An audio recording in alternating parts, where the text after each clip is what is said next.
I'm Kento Bento. This video is made possible by Dashlane. Download Dashlane for free if you never want to lose another password again at the link in the description. Tokyo, December 10th, 1968.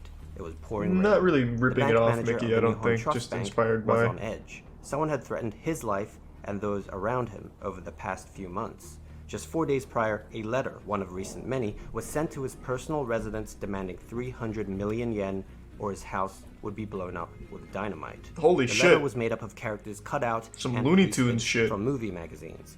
Police were notified, and indeed they kept a close eye on the bank and his home, though this did not ease the mind of the bank manager, who shared his concerns with his branch employees. Now, of course, this is Japan, and work is work. The show must go on. With this in mind, the bank manager went on with his duties, sending 4 of his employees to the nearby Toshiba factory to make a scheduled drop. So off they went, taking the company car. But not long after leaving the bank, the 4 heard police sirens approaching. At that very moment, they happened to be next to a prison of all places. A police officer screeched to a halt in front of the car and frantically got off his motorcycle to warn them. The branch manager's home had just been blown up. People were injured, Wait, some really? presumably worse. Despite police monitoring the locations, the perpetrator was still able to carry out. Wait, so he actually successfully blew this shit up? Additional threats were made. The bank in Basically, particular that's not was that. now a target, and branch employees were at risk, especially those who had left the bank earlier to carry out bank duties. Why do you keep including spamming Jim ones Browning? I'm in literally in the cars. middle of watching Their something. car What the fuck is wrong with you? searched. The officer got down underneath to check the car, but before he could do a proper search, an employee started noticing smoke and flames emerging from the vehicle. Fearing the car was about to explode, the officer desperately tried to roll out of the way. Everyone ran as fast as they could to safety, retreating behind the prison walls. They waited and waited for the explosion, but there was no explosion. They looked back. Oh, and so they were realized the company fooled. car was gone. The police officer was gone. Had he moved the car to safety? Confused, they called the Nihon Trust Bank to find out what was going on. To their relief, the bank manager answered. He was alive and well. In fact, everything was fine there. The bank manager's home was never blown up. As the adrenaline wore off, it finally dawned on them what had happened. This was the moment the perpetrator had been setting up the past few months. Disguised as a police officer, he had now gotten away with what was to be the bonus payments of 523 Toshiba employees. The stolen amount totaled to 300 million yen or $6 million. Not Exactly the amount bad! he had asked for. On the ground, they found various items left behind, including a warning flare that the officer must have ignited while under the car to mimic dynamite. A reported 120 pieces of evidence was left behind at the crime scene, which is a lot and would normally be beneficial, but this was purposely done to mislead. Whoa! This worked. What the Half a fuck? This is century later, nuts! The case remains unsolved. Some say Turns this out he was the trimmed his greatest pubic heist hair to live in DNA, Japanese but it history. wasn't his There was pubic no hair. loss of life, no blood A red spilled. herring. The plan meticulously carried out by a single person, and in the end, the money taken. But there are many ways a bank heist can be great. There are many ways it can be notable. Take the case on May 15th, 2016. At around 5 a.m. in the early hours, Oh, cash right, was Phoenix Jones, I physically forgot to do withdrawn that. from an ATM I like Phoenix from Jones. a Tokyo 7-Eleven. The amount was 100,000 yen, about $880, which was the cash limit. Now, this doesn't seem too bad, but try repeating this 14,000 times across Japan in the span of just 2 hours, because that is exactly what happened. In total, 1.4 billion yen, about $13 million, was taken from ATMs alone. And this wasn't done electronically. What? It was done in person. Sure, it had to be some sort of a large, coordinated group, but the staggering number of transactions in a 2-hour frame made even this seem questionable. Compared to other notable cases, the largest known recorded number of participants to have been How in involved the in a fuck? single heist wouldn't have been able to pull this off either, unless they had superpowers. Involving an even larger team would presumably be unwise, as there'd be too many chefs in the kitchen. Now, after police completed their painstaking Jesus process Christ! of checking security footage of each 7-Eleven store, and yeah, it was only 7-Eleven's hit, they found their answer. In this particular case, the more chefs the better. It wasn't a team of 50 or 100 or even 200. It was 600 people. 600 people pulling off a sophisticated, highly coordinated heist using fake credit cards. Quite the contrast from the single perpetrator Thanks to of our Prime, first heist. Toto, Not and Rusum surprisingly, Kaze. most people have surmised with this many active participants, there must have been links to a large crime organization. But as of today, despite the numbers, no one of note has been caught. Now, here's a quick one. Kobe, August 7th, 1992. How in the fuck can you not catch a single 540 person in million that yen if you knew was stolen exactly from Fukutoku what Bank, places which they is a were hitting sizable with amount. security cameras? How What does that makes happen? this story so unique is How do you that fuck 10 that up? days after the heist, the bank, still reeling from the events, received a note from the robbers. The note read, "Thank you very much for the bonus. We can now live on this loot for the rest of our lives." It was a sincere message of gratitude. Yeah, we all know the reputation Japanese people have for being polite, but this took it to another level.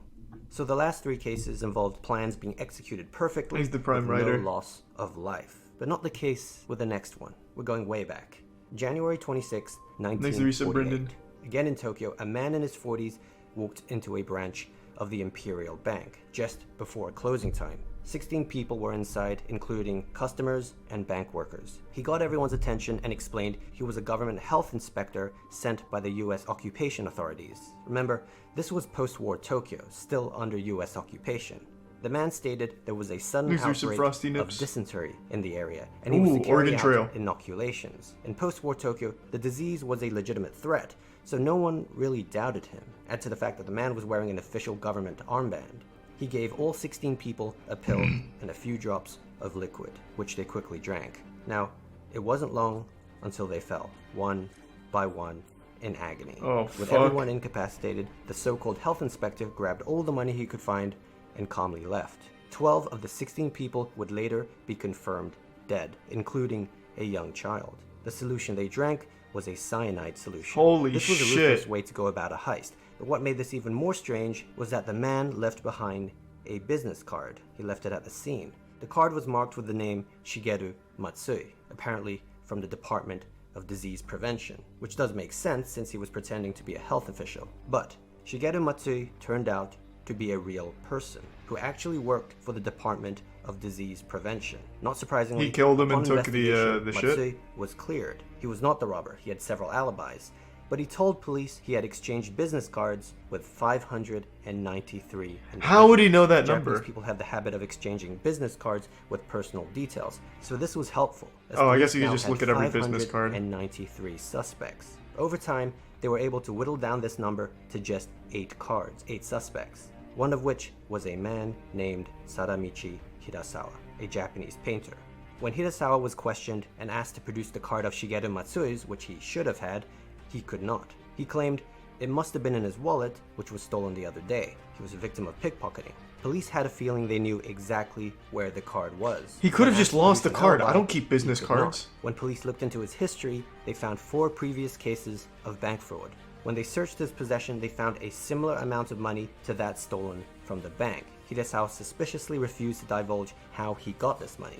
Finally, when his face was shown to eyewitnesses, they immediately identified him as the poisoner. Upon further interrogation, Oh, that was easy. Hirasawa Good work. confessed.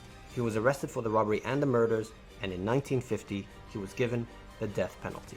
He was sent to death row to await execution by hanging. Case closed. Or is it? Because after the trial, some had doubts whether Sadamichi What? Hirasawa was indeed the perpetrator. Everything mentioned, circumstantial. In fact, it was revealed his confession was viciously beaten out of him. Thanks to Tier 1 allegedly Supreme tortured. in the There Prime was Yoni. only 2 of the Risa. eyewitnesses who Demon. identified him as the criminal. Perhaps he was telling the truth. Perhaps he was really a victim of pickpocketing, as he claimed. The unexplained origin of the money in his possession was also thought by some to be from his side business of drawing pornographic pictures. Revealing this truth to police and to the public would have been detrimental to his reputation as an artist. There was also no way So he was a Hirasawa could have hentai artist? realistically obtained the ingredients for what turned out to be a military-grade cyanide solution used in the robbery. Interestingly, some have claimed that the true culprit was actually a former member of the notorious Unit 731, a covert biological and chemical warfare research and development unit of the Imperial Japanese Army that undertook lethal human experimentation during wartime. If so, this would explain the accessibility to the poison.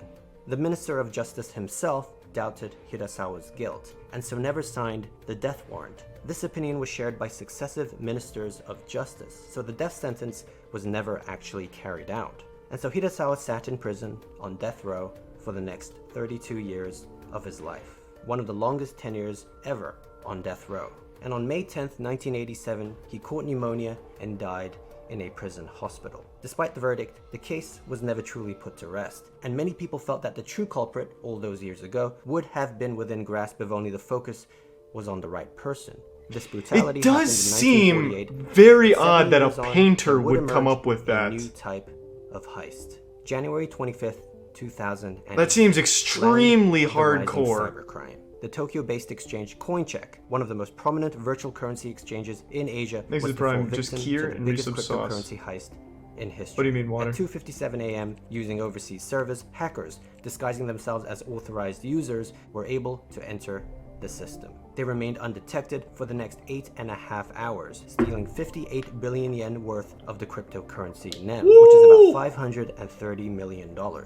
Then they were gone. This incident became an embarrassment to the Japanese government, who had been trying to make Tokyo the global center for cryptocurrency. Cr1tikal revealed they failed to implement the required extra layer of security, but even worse, the stolen currency had been kept online in a hot wallet, rather than in a much more secure offline storage facility known as a cold wallet. This is similar to if a convenience store kept significantly large amounts in a cash register, instead of an off-premise bank vault. Now, one of the stranger aspects of the heist is that the stolen virtual funds were able to be traced online, because transactions for Bitcoin and other cryptocurrencies are all public. And so the $530 million worth was eventually traced back to 11 specific addresses. But the identities of those sending and receiving the money, unfortunately, remained anonymous. Indeed, no one yet has been caught, but the developers of NEM were able to label the 11 addresses with specific warning tags for all to see. They also set up a tracking tool to automatically reject exchanges involving the stolen funds. Of course, the most frustrating part of this is that it all easily could have been avoided if Cr1tikal just added that extra layer